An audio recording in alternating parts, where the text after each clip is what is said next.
Good morning, it's Pamela from Yorkshire in the north of England. It's yesterday evening at midnight, my by hook or by crook challenge number 5 closed. So I want to thank everybody who's entered, both loyal oldies and the newbies. I'm very grateful to you all for your continued support. It was a popular choice when I did it, but I have only had a few entries, but I thought I might get 1 or 2 more than I did, but it doesn't matter as long as the ones who joined in were happy to join in. That's great. So we were doing Vengeance Most Fowl, which of course is the latest Wallace and Gromit animated movie that was on at Christmas. We left the last one where Feathers McGraw had been caught trying to steal the blue diamond, and at the start of this we see what happens to him. He's put in jail, which is really a zoo, and obviously wants to plot his revenge to get out. In the meantime, Wallace has invented a smart gnome, which is called Norbot, to help in the house and garden. He thinks this will be good for Gromit, who likes his garden. Unfortunately, when Wallace tells Norbot to make it neat and tidy, he does this quite literally and cuts everything down.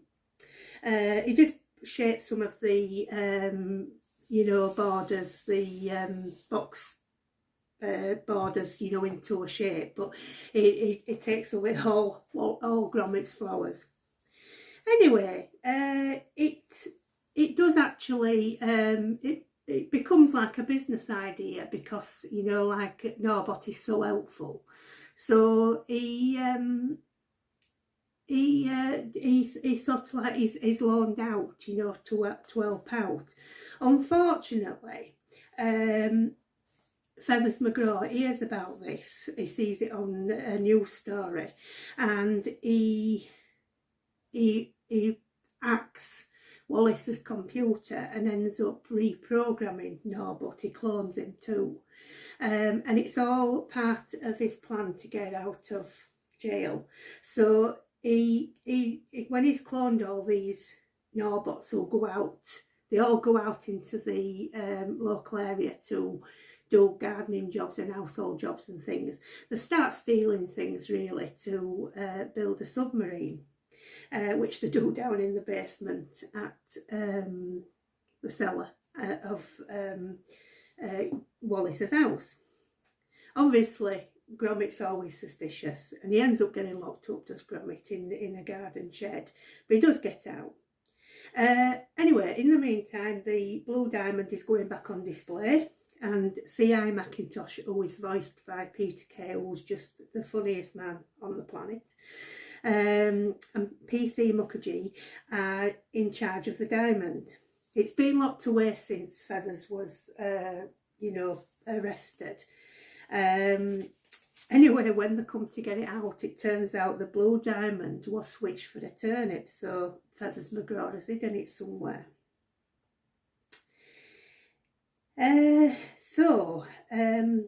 But unfortunately this implicates Wallace in the switch, and they have all their gadgets and inventions taken away, confiscated by the police. It's so funny is that, because they're trying to work out how to make a cup of tea and they can't do it. Anyway, obviously, Gromit wants to get, Feathers McGraw wants to get his blue diamond back. Turns out that he's actually hidden it in the teapot at Wallace's house. There's an hilarious low-speed chase with Feathers in a narrow boat being chased by Wallace and Gromit in a narrow boat, and the police on a bicycle, because obviously narrow boats are notoriously slow on the canals. One of these barges is going to be, by the way, C.I. Macintosh's retirement hobby. Anyway, in the end, there's like a cliffhanger bit, so not a cliffhanger, a thriller bit, where Gromit's hanging off an aqueduct, and Feathers managed to jump down onto a steam train, and he's got what he thinks is the blue diamond. Anyway, when he comes to look at it, Gromit has cleverly switched it back for a turnip again. So that means Feather McGraw is actually at large again, and it will be out for more revenge, I'm sure. So I'm sure there's another story in there somewhere for future. There's a few things to watch out for. They're so funny, but there's like one that I really like, that when you see, because you know we have this like this sort of like rivalry, Yorkshire and Lancashire, because it all stems from the War of the Roses. It was two opposing royal houses, you know, and so I think it's jokey these days, but you know, until we're up against you know, like the South or whatever, in which case we come together as Northerners, you know. But there's so many things to see. I'm sure I've missed a lot that's still to look at on the film, but there's one we noticed which says the Yorkshire border, because when you go over the Pennines, there is actually there's, when you're going over into Lancashire, you see the red rose of Lancashire, and when you're coming back into Yorkshire, you see the white rose of Yorkshire. And we always say you should need a passport to cross that part. But yes, so Yorkshire border has one saying keep out, and on the Lancashire side on this film it says no, you keep out. I just love it, because it's just us in Lancashire to a T. I have a laugh with my nephews, because like they both live in Lancashire now. Oh no, tell a lie, but the youngest one's moved to Cheshire. But the eldest one, his partner is actually from Lancashire. So although she's an honorary Yorkshire woman now, we've accepted her, you know. So yeah, it was really good. I absolutely I love anything Wallace and Gromit. They're just so funny, and it's good, clean fun. I really like it. But yes, so I've done. I haven't brought my tablet in to show you the picture that I based this on. I've drawn, because obviously I'm not doing as much crochet as I'd like to be doing at the moment. My picture is based on Gromit in his garden. Now I was going to try and do some flowers around him, but I didn't want to spoil it. I was quite happy with how it finished, so I didn't want to spoil it anymore. But I always, well, I don't. I do odd things from my imagination, but I do generally have an idea to copy. So that's what I did. There's a picture of Gromit looking at his garden. So that's the one that I've done. And I really, really like it. I love drawing. I mean, I'm not the world's best. I know I'm not, but I absolutely love doing it. And I'm so engrossed when I am drawing, you know. And this is why I really want to get back into it. There's so much that, you know, I've forgotten that I need to remember about drawing. And I also want to extend into different things like this. I could have done some flowers in colours around it. I could either have done Gromit in colours with black and white around it. I really want to be adventurous with my drawing. So, you know, I'm going to keep on at it, because I do enjoy doing it. I have my favourites, which you know, I've always liked British brands of pencils, you know, it's what I'm used to. So my favourite at the moment that I've been using since I started drawing again is Derwent, and they've got 9B through to a fine. And I like to use them because you can get the different colours of black in it, you know, with however bold you go. So I really like using those. Not doing it fully to my capabilities yet, but I'm sure I will at some point. But I do love those. So on to the viewer makes now. The first one in, and it was in very quickly, is our friend KK at K&K Crochet. Now she did, if you remember in the film, there's like a nod to James Bond where Feathers McGraw is sat in an armchair at the zoo and he's stroking a seal. So it's like in the James Bond where the villain, Fowl, is sat stroking a white cat. So, and he's there, he's obviously planning his escape. She followed a YouTube tutorial for it, and I have got the link, so I will put that below. The next one in was Ellen at Mousy Makes Pod. Now, she's obviously at the moment is doing slightly less crochet type projects because of pains in her, well, problems with her arm. And so she's been doing a lot of sewing projects. So she made a bookmark featuring Norbot, the smart gnome. She did it in felt, and because she didn't want it to be too thick, she actually has cut them out so there's no as little layering as possible. And she used a picture of Norbert to copy, and it's absolutely excellent. You'll see that in the pictures. She's going to give that to gift it to a relative who is a big Wallace and Gromit fan. Next we had in Robyn, who is at Crochet Jolly on Instagram, and she did Feathers McGraw. Feathers McGraw is obviously a popular character to do throughout this, and she followed a YouTube tutorial by Crochet Tor. Again, I'll link that below. She used a 2.5mm hook and true blue bamboo yarn, which I think she said was from Lion Brand. And then she added a little sack, which is like what the Blue Diamond was supposed to be in, but it was actually a turnip. And she used yarn art jeans for that, and it's her own design. Then we had Geraldine, who is on YouTube at G Crochet Off the Hook, and she did a Feathers McGraw, and it's amazing that you haven't used the same tutorials. I think it's just fantastic. And you did one by Crumbly Creations. Again, I'll pop a link. And she gave him a turnip to carry, so she's got a turnip on, and it's I don't know what yarn she used, but it's they're both superb, those feathers, honestly. And to say that they're, you know, like the different designers, you know, it's fantastic. There's so much out there that, you know, so many resources you can use.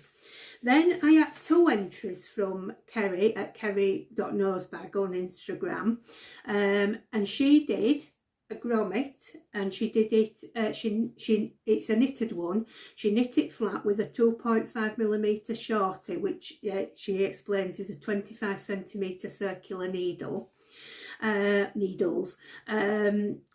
she used a combination of viscose and cotton sock yarns to make him. It's a free download, and she says it's from a website I recommend, so I think it's probably Craft World, because they are the one who do a lot of the magazine patterns, and some of them are free on Craft World. You do have to register, but there are plenty of free resources on it. And that pattern was designed by Louise Watling. She changed the needles. She did two different, you know, to the actual pattern. So she changed the needle size. She used a safety nose instead of knitting it, because she wanted a big shiny nose like Gromit's got. And she changed the eyes, which she explains was quite a challenge. And I think she wishes she'd have stuck with plan A, but but she's done a marvellous job, and it's absolutely fantastic, you know. Then for a second one, she used the Bond villain influence, like we've already mentioned, with the you know, the villain with the cat. Now obviously Kerry has got a cat called Frosty, who you will see on Instagram if you follow her. Frosty is well, she knows her own mind, let's put it that way. So she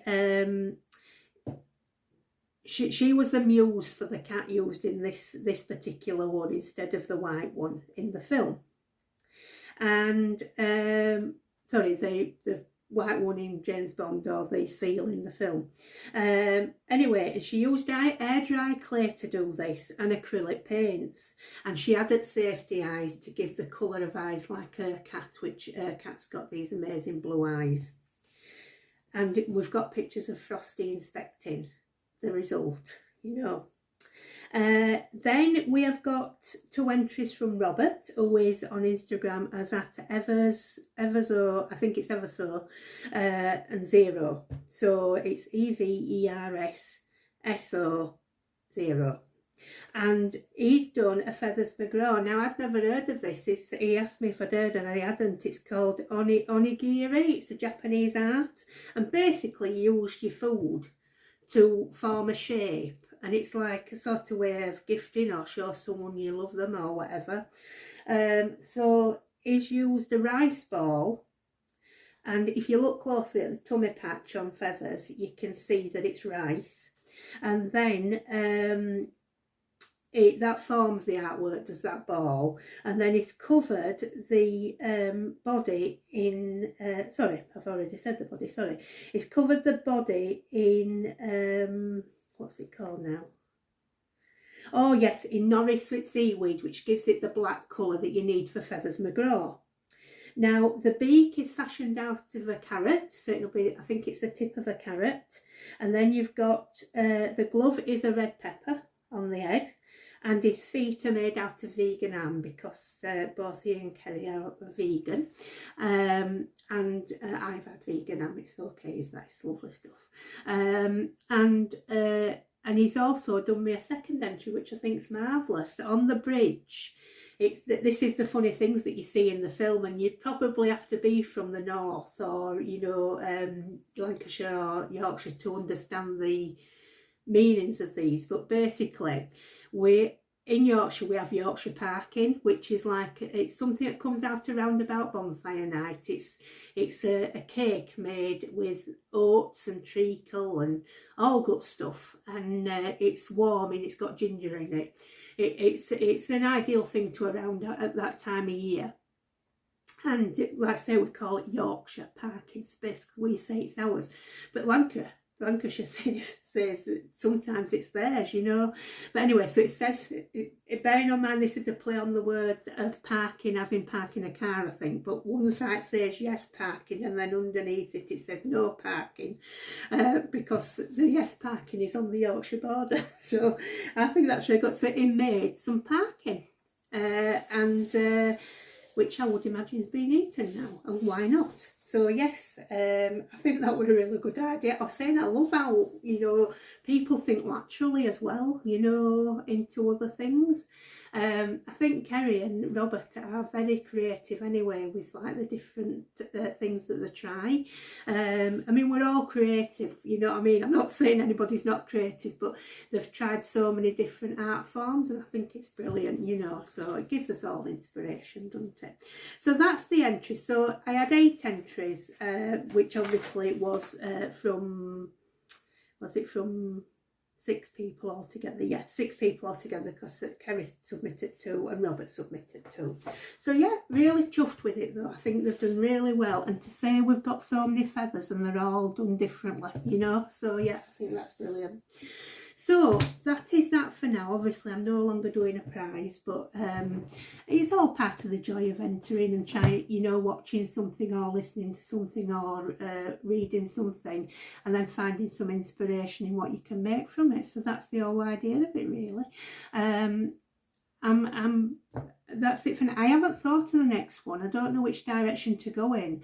Like I said, this one was a popular choice when I chose it. People, I got a lot of positive feedback for picking the Wallace and Gromit. I suppose time gets away with some people though, so they didn't, you know, enter. But yeah, so but I'm going to have to think of another one. I know which one I'd like to do, but you know, it's whether we're going back to just a film. I don't know. Mind you, it's a book as well. I was thinking about Murder on the Orient Express, but you know, the Kenneth Branagh one. But I think a lot of people do actually like is it Albert Finney in that one? I think Peter Ustinov did Death on the Nile, didn't he?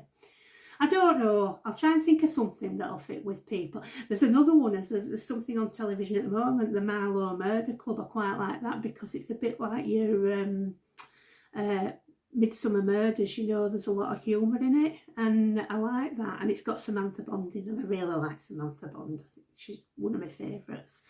So anyway, I'll put my thinking cap on, and I will be back to you with challenge number 6 at some point. But for now, that's me done. I've had a super busy morning and I've been all over the place. I had to get loads of stuff, all bits of this, bits of that. There's nothing in particular, but I've took the car through a car wash as well. So she's shining. And I'll be back hopefully tomorrow with an update on Crochet Proper, that, you know, like I normally do. But don't hold out much hope for there being a lot to show. But yeah, I'll be there, I hope, tomorrow, but I'm meeting Pearl, so we'll see how much time I've got.